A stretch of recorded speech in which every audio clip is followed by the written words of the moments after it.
Do not underestimate your impact. Be present, be honest, be open, and really just remember that you just being here and signing up for this is the change, that you lean on folks that continue to give you that motivation to continue, because it's tough. So whether you're coming in or been in here forever, it's the same message. Keep going. We need you. Our kids need you. Our families need you. And lean on your supports.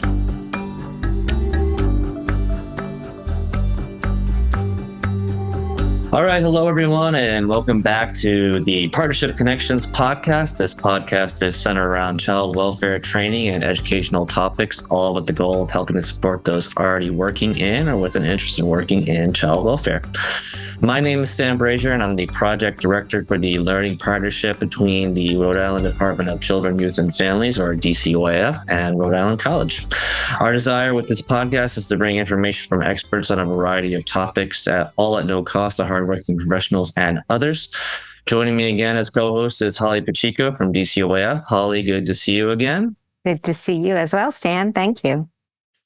Always happy to have you as a co-host for sure. So today we're going to be talking about DCYF's strategic plan for the next 5 years, how it was developed, how it's being measured, what things will hopefully look like if these strategic goals are met.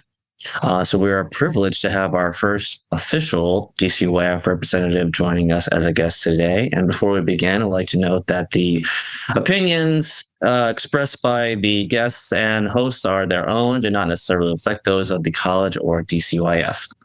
So without further ado, we introduce her. We would like to give quick bios of each of our guests. Melissa Aguiar-Rivard is here with us today. Melissa is a seasoned leader with over 20 years of experience in child welfare. Melissa leverages her expertise in outcome-oriented program development, strategic planning, and stakeholder engagement to drive transformative change in child welfare practices. She is focused on collaborative, family-driven, and community-focused outcomes. She currently serves as Chief of Strategic Planning, Monitoring, and Evaluation, overseeing the development and execution of strategic priorities, leading cross-functional teams, and driving organizational objectives forward. Melissa, it's a great privilege to have you here. Welcome to the show, and thank you so much for being here. Thank you, Stan and Holly. Pleasure to be here. Yeah, we always appreciate when people take time out of their very, very busy schedules. So the strategic plan, if folks have been able to look at it, I think one of the things that sticks out right off the bat is the listening and learning tour that was conducted.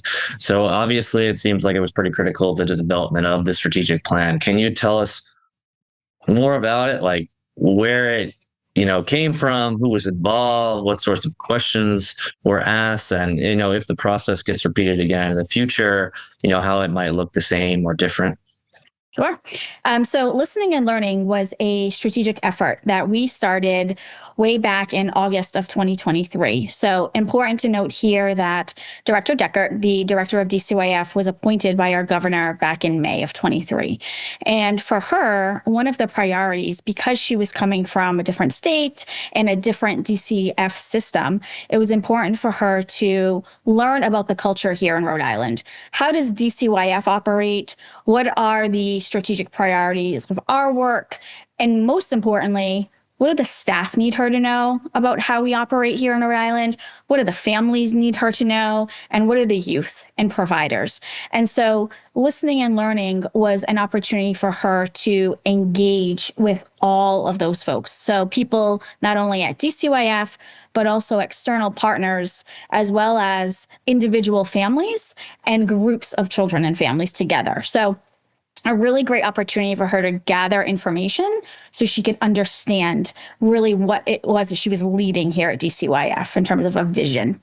And so we started listening and learning with that as a priority in August, and that carried us through to the end of July. And so in those 10 months, we worked with all of our community partners, our staff, and our families, and asked them some fundamental questions to really drive forward the development of the 5-year strategic plan. And that is essentially what provided us the information we needed to define our pillars, to talk about the objectives that felt really important to DCYF and the families that we serve, and more importantly, to set forward a plan, a roadmap, so to speak.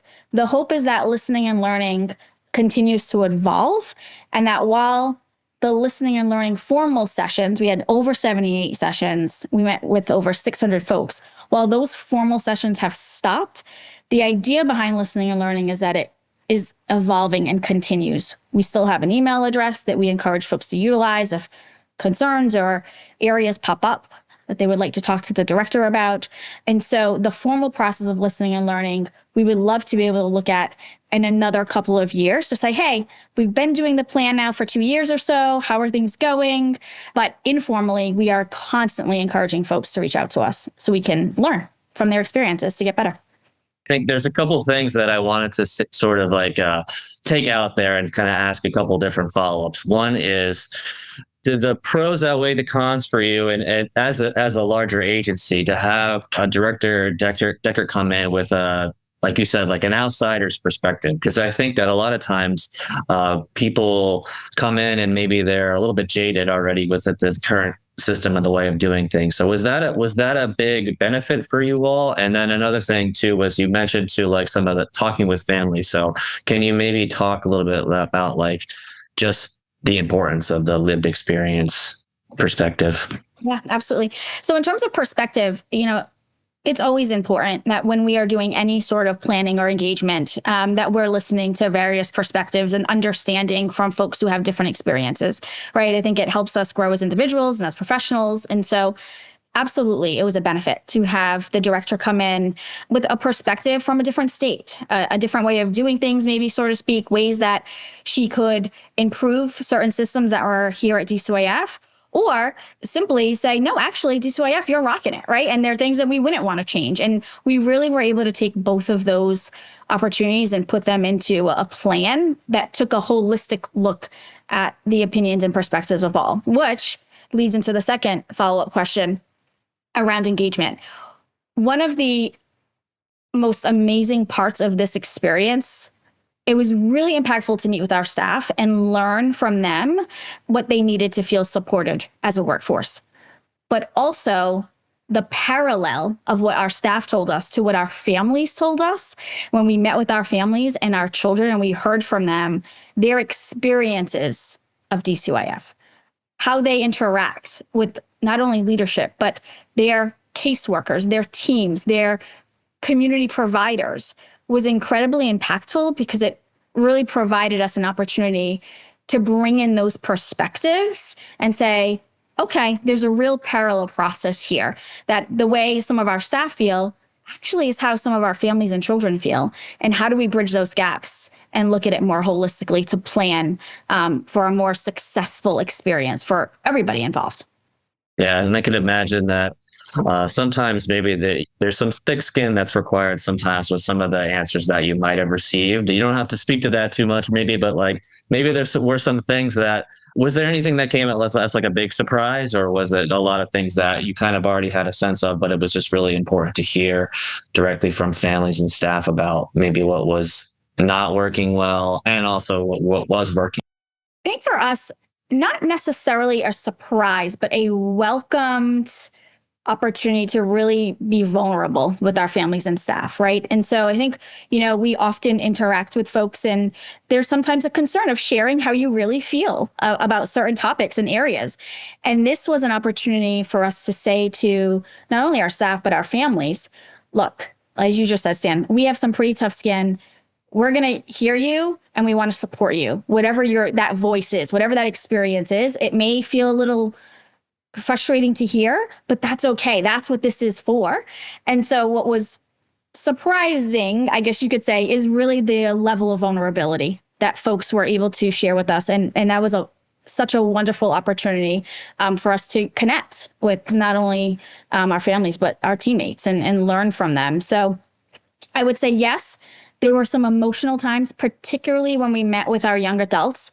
We met with a majority of our congregate care, so our group home settings, and those kids, and those were tougher sessions, right? I mean, there's a lot of raw emotion there. So there was many times that we would debrief, and sometimes there were some tears about the experiences and feedback we heard.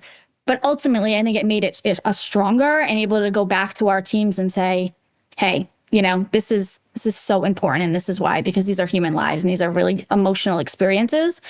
I think it's so great to hear that they felt comfortable sharing to that level where, things did maybe get a little bit emotional and it was hard to hear. And sometimes I think naturally we want to defend ourselves too, because we feel like we're doing the best job that we can. And if we hear that it didn't meet certain standards, it can be tough, right? Go ahead, Holly. No, I was just going to say that I was fortunate to be able to participate in the tour as well. And I've never experienced anything like that before in any of the state agencies that I've worked for, right? I've been 20 years in November working for various state agencies. So I had never experienced anything like that before. And I think it was a great opportunity to be able to express, what's working, what's not working, and just to have a voice, because I think personally, my experience is a lot of times staff feel that they don't have a voice or that maybe it's just not getting to where it needs to go. And the director was very involved in the meetings and she listened to us as well as the rest of the team. And I just thought it was a great experience. When I first heard of it, I was like, what is this they're doing? What are we doing? And then I'm like, oh, this completely makes sense. Like, why haven't we done this before? Right? It was one of those things like, why didn't we do this before? So I just think it was great. And then just having everything that comes out of it and kind of a roadmap of where to go. So with that being said, walk us through, please, Melissa, what the, recommendations were that came out of that. Awesome. And I'm so glad to hear you had a good experience, Holly. That's really important for us to know too, that staff found that to be valuable. So in terms of findings, there was 4 themes, topics, really that we found. The biggest one was this theme around collaboration, right? And you'll see that throughout our strategic plan, that collaboration is actually a foundational pillar of it. It's the C in PACE. And so collaboration came up a lot, meaning we need to collaborate both internally across each division, but also externally with our community partners and really our families and our kids. Really get creative on how we do our work, which leads into the second theme, which would be communication and how we creatively and collaboratively communicate with one another. There was a lot of theming around inconsistent levels or experiences with our communication style at DCYF. So we heard often, depending on the division or their team or the individual, even at times that you're working with, you can have a different experience. Now, we all know that to be true, right? That is life. We all have different personalities. We have different styles. But in the work, communication was such a big deal for our families and our staff. So they had clarity on what is expected of them so they can meet their goals, both professionally and then on the family side, personally or case-wise, right? With their children returning home or our younger adults being able to achieve permanency, those sort of things. Then we had another theme, which was really around like our workforce and training. And so really important that we're having this conversation today in this podcast, because what we heard often was our staff crave opportunities for ongoing professional development. And I know, Holly, and your team, that was a direct piece of feedback. Not that you weren't already doing it. There was opportunities already at DCYF to learn and to be trained, but we were able to really take that feedback and increase those opportunities and provide different trainings and engagement opportunities for staff. And so that was really important, right? That our staff feel supported in their work.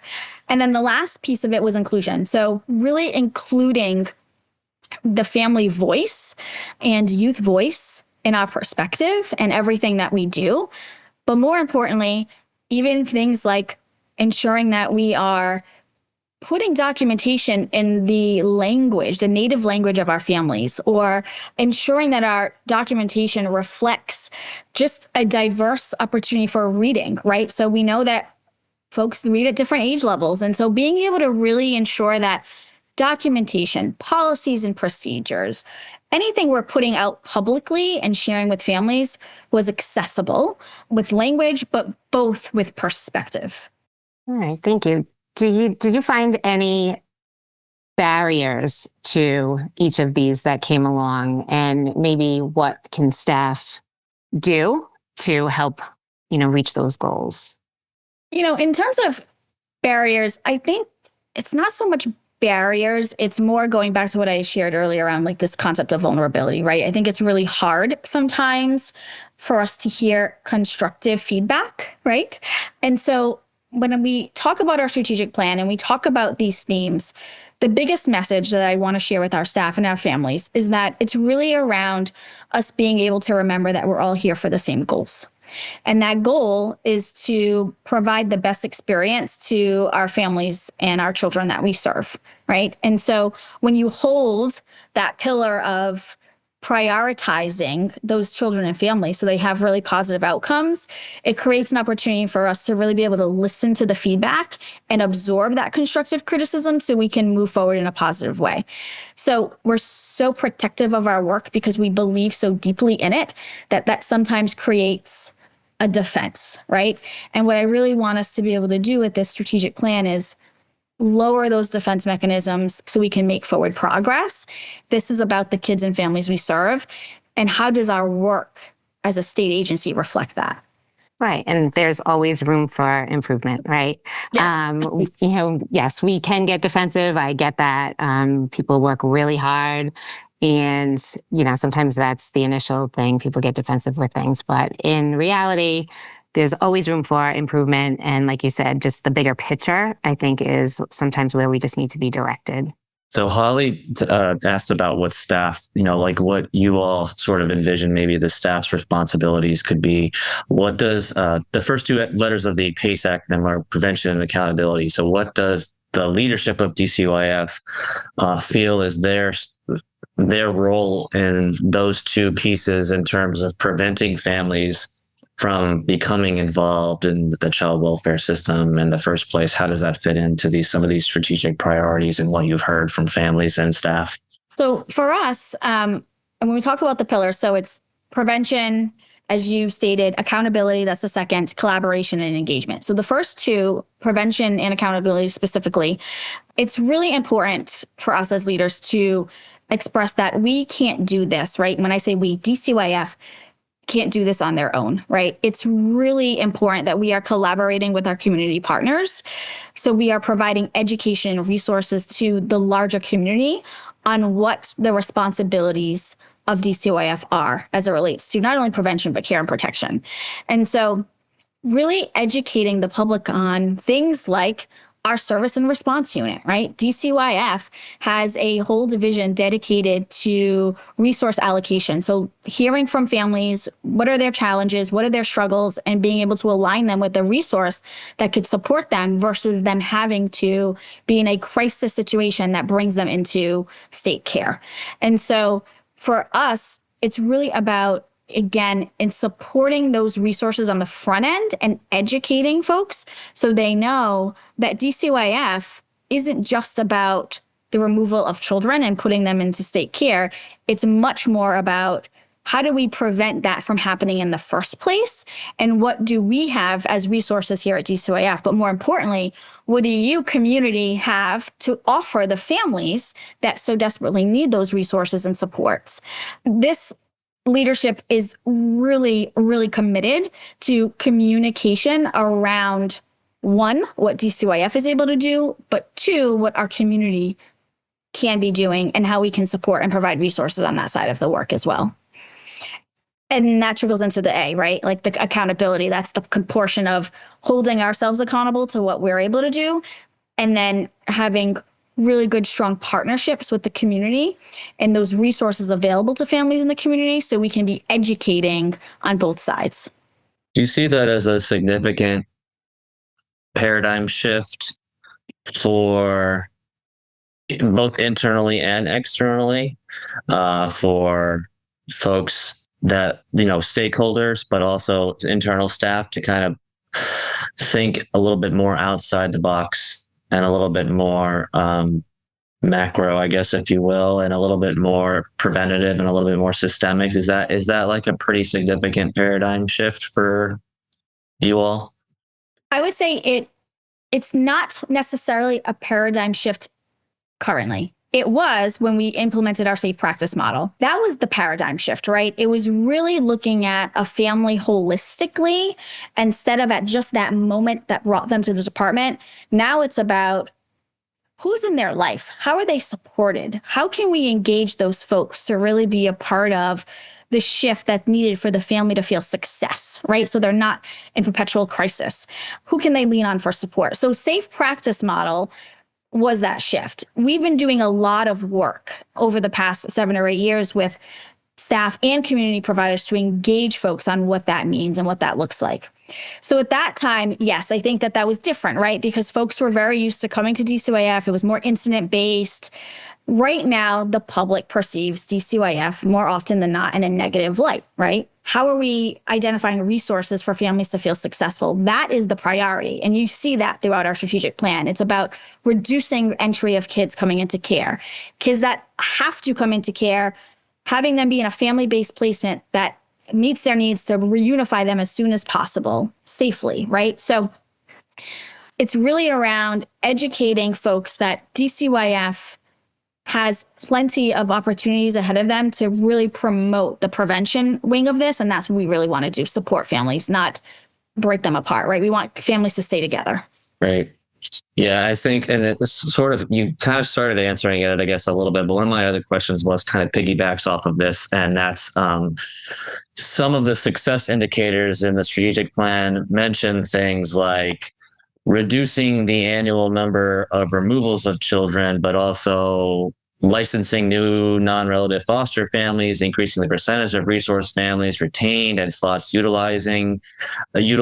So are these items, they're both obviously very important, but does leadership, or maybe down the line in future strategic planning processes, right, does the first indicator eventually negate the others? Is there potentially a longer term goal there? When what might that look like? Maybe I'm a little too utopian in that vision, but what, can you speak to that all? Is there a world in which one goal is no longer needed because we were able to negate that because we achieved this other goal? Yeah, it's a great question. And I often say, I wish that in child welfare, we could be in a position where we put ourselves essentially out of business, right? Because we're not removing the children that then require the out-of-home placement. So yes, I mean, it's one of those yes and answers where we want to reduce the amount of children coming to care for many reasons. The most important reason is that we know that families, or children rather, thrive when they're with their own family. And if they can't be with their own family, then best in a family setting of someone known to them, right? So that's where we talk about kinship, right? We define kinship. It's a family that knows the child. It could be either a blood relative, or sometimes there's what we call fictive kin, which could be a coach or a friend of the child, right? So somebody known to them. And if that isn't something that we're able to work out, then that's where you see the goal of expanding family-based placements with that non-relative language. And so that's really about, during those times where we cannot preserve the family connection and we have to bring a child into care, we want to ensure that we have the families that are going to be able to meet their needs. And that's a pretty significant goal and priority of our strategic plan, is ensuring that we have the right families for the needs of the kids in our system. We are so honored, right, when a family signs up to be a foster parent and be licensed, because it is just an incredible gift to us as a system. It's really important to honor those families and be able to match both the child and family. So we need more families, so we're making good matches, which is why you see, let's reduce kids coming in, but also simultaneously, the kids that are coming in, we need to make sure that they're matched with the right families. Ideally, you're right. We reduce those numbers so much that we don't have to, continue to recruit families. We just need to retain the families we have. So we need to make sure that we are doing both simultaneously. It's also, that's a pretty lofty goal, right? So, I mean, there's a lot of other external factors that will have an impact on that for sure. I appreciate the accountability piece and the shared ownership piece. And one of the things that's also in the strategic plan is you outline some of the risks, and without getting into too much detail, we know there are these systemic factors, but what do you want staff to know, or even just the general public, about some of the risks that are associated with achieving some of the strategic plan goals? So when you look at our plan, we actually have, as you mentioned, Stan, a whole section that's kind of dedicated to the risk. And it's really around vision buy-in is like the first part of it. And what, I would really want staff to know is that they've already been doing this, right? Like the pillars of PACE are something that many teams have been doing at DCYF for a very long time. It's by virtue of our work. It is in our vision. It's in our mission. It's in our guiding principles. And so really reminding folks that you're doing it. We want people to believe in the principles that are put forward with the strategic plan, because if they believe it and if they feel it, then it's going to be evident in their work and how they're able to impact and support families. I joke all of the time because before this position, I worked in our division of licensing and resource families in the recruitment side. And that recruitment team is being an anchor, right? So it's about being an anchor for children in care. And our theme color is blue. And so I say, I bleed blue, right? So like, I want staff to bleed blue. Like we have to believe in this so fiercely that it just is. That PACE just is what we do and it's how we get there. So that's a risk, because if we don't have a workforce that believes in it, then we're not going to be able to carry it forward, right? So that's the first part. Then you have things like legal risk, budgetary risks, workforce risk, meaning that, we have staff. We are doing much better with retention. Our last scorecard indicated that we were at a 95% retention rate, which is wonderful. And so that's great. But remembering that we have to continuously support our staff. So things like the wellness committee, making sure that the wellness committee is feeling supported to do what they need to do to successfully support our staff. We have our peer mentors, right? Like all of those folks, or peer support teams rather, those folks are really critical components of how we retain our staff. Legal pieces of this, there is a consent decree that the department is working through right now. So that's another example that working with children, youth, and families is complex. There's many components of this that require many different perspectives, kind of as we started our conversation today. But when things like a consent decree come up, how do we look at the resources that are being made available to us, and maximizing those for the benefit of the children and families we serve? So while there's always risk, it's important to look at the opportunities to maximize opportunities within those risks. I like the wellness committee needs to be taken care of. That's good. If your wellness committee is, not taking care of themselves or not practicing good self-care, then we've got some red flags, right? So I like the prioritization of the wellness committee, folks. It's good. I appreciate it. I am also part of the wellness committee. I am on the wellness committee. Which is another great addition to, right, exactly what you said. What do our staff need? And it's just a great addition that wasn't there before as well, right? Staff appreciation, all of these things now that I think our staff really need and appreciate. Yeah. So a couple of things. What would be your message to, let's say, hypothetical and a somewhat more real world message to, we work obviously through the School of Social Work, and we have a brand new crop of DCYF interns. What would be your message to them about this? What do you want them to know about the strategic plan? How can they play a part in it in a way? Because I always like to tell interns, a lot of them say, I'm just an intern. And I say, don't say that. Like, you are a social work student. You are coming in and you are feeling this, you are a professional in a professional setting, and you want to, yes, you are an intern, but don't say, I'm just an intern. I don't like when they use those words. So I'd like to know what your message is to them. And then also maybe what your message is. You talked a lot about staff buy-in.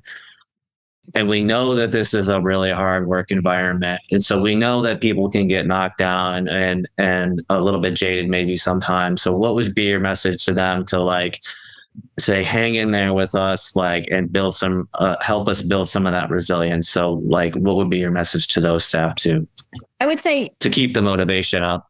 To keep it up. And I would say it's probably both the same message, right? Don't underestimate the impact that you have with this. And it's so critical that when you come into this, act of service, right? When you become a child welfare professional, that you're leading with a empathetic and compassionate heart, that we're working with incredibly vulnerable populations. And it's really critical that not only are you coming in and, again, putting forward empathy and compassion for the situation in which families are in, but providing the same grace to yourself, giving yourself the same empathy and compassion in your work because it's tough, and utilizing resources and supports that are available to you, making sure you have your own wellness care plan. All of those components are so critical to your success as a child welfare worker.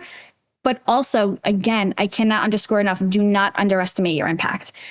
And you're going to have frustrating days. And you heard me say this, many of our staff heard me say it in our listening and learning tour. There's going to be opportunities where you're just feeling a bit defeated, or maybe you didn't handle an interaction in the way that you're proud of. That's okay. Give yourself grace.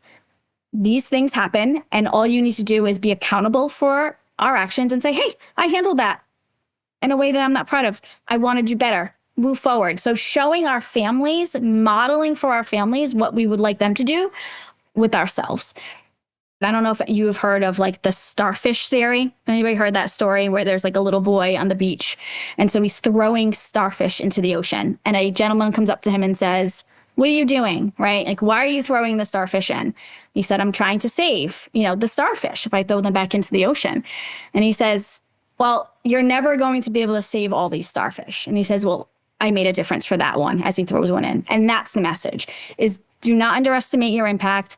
Be present, be honest, be open, and really just remember that you just being here and signing up for this is the change right there. And so it's just really important that you lean on folks that continue to give you that motivation to continue, because it's tough.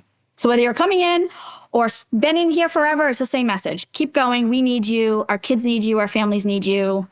All right. So a lot has gone into the strategic plan, and the efforts are, of course, admirable. But how does the department plan to measure success, and what can staff and partners do and be mindful of in their day-to-day work to help make the plan successful? I think you touched upon a little bit of it just answering that last question, but yeah. So one of the things that we are doing with this strategic plan is we are putting forward a accountability measure called a scorecard. And so the scorecard is a report card, if you think of it that way, right? That is forward facing. It's posted on our website each quarter that provides updates to metrics that are put forward in the strategic plan. So it's a real look at how we're doing, right? Again, it's a report card of how we are meeting the outcomes that we put forward. And if we're not meeting those outcomes, what are our strategies to either pivot or continue to do the work to meet the outcome, right? And so that is a significant accountability measure that we're putting forward to assess and measure our progress ongoing. We have already done 2 scorecards, so we have 6 months of review. And then in the next quarter and the quarter after that, we'll have a year. So we'll be able to provide an annual report that will show how we've done in the first year of our strategic plan. So that's a big one. We also have always had to report on our Children and Family Services Plan, right? So that's more of that federal, it's a larger plan that does incorporate all of the goals of the strategic plan. It was really important for us to make sure that we had a plan that aligned with the other requirements federally that we have. And so all of those plans, you will see that their goals are the same. And so with the CFSR, the acronym for our Child and Family Service Plan, we have to do an annual review. So we have to provide an annual report on that plan.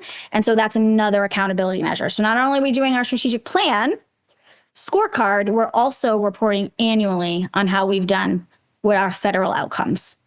And then in terms of how staff can continue to just be a part of this, it's again, asking questions, right? It's doing what we're doing today. It's learning about the plan, reviewing the plan, looking at the metrics, identifying where you fit into it from, a quantitative way. So like when you think of like that data, like what is my responsibility in the plan in my division? Yes. But then the qualitative part is like, again, checking ourselves in terms of what is our belief system? Like, what do we want to buy into? Do we believe in the pillars of prevention, accountability, collaboration, engagement, and just living through that? I mean, that's the component of it that I would really want folks to take with them, is that if you have questions about it, you have plenty of folks that you can reach out to who can kind of support you in their questions and champion the strategic plan moving forward. Right. Awesome. I think is there any thing that we're forgetting that you would want to make sure that staff and or the community want to know about the strategic plan? And I think that the dashboard is awesome because it does provide that visibility to have it be available on the website. I mean, that's amazing, right? That's just shows a lot of transparency and accountability. So I think that's great. Is there anything that we're forgetting that you want to make sure? I don't think so. You actually just took the words out of my mouth, Stan. I was going to say, we have a lot of this information publicly available. So I'm really encouraging folks to take a look at the website and kind of poke through, particularly the data, because a lot of this information is out there. And so really important that folks are able to kind of have access, like timely access to information, and be able to look at that. Holly, do you have any final questions? No, I don't think any final questions. I just think this is a great movement forward for the department that just, like I said before, there's always room to grow, but having started back in 2005 with DCYF, like the difference that has gone on and just the progress that has been made I just love seeing it. We've done a lot. We have a ways to go, but we've done a lot. And, thank you, Melissa, for being a part of the team and the leadership and helping us to make that progress. Yeah, thank you, Holly. And thank you, Stan, for giving me the opportunity to be here today. And also, I'll just kind of co-sign what Holly's saying. We can't do this without our staff. So I guess that's the message, right? Is that we need our staff and we need you all to just continue to tell us what's not working so we can continue to improve. And to listen to this podcast, right, when it becomes available. And to listen to the podcast. Make sure you listen, and make sure you listen all the way to the end, because I can see whether or not people do. So there are engagement measures. All right. Thank you both. Appreciate it. Thank you, Stan. Thank you so much. Have a good day.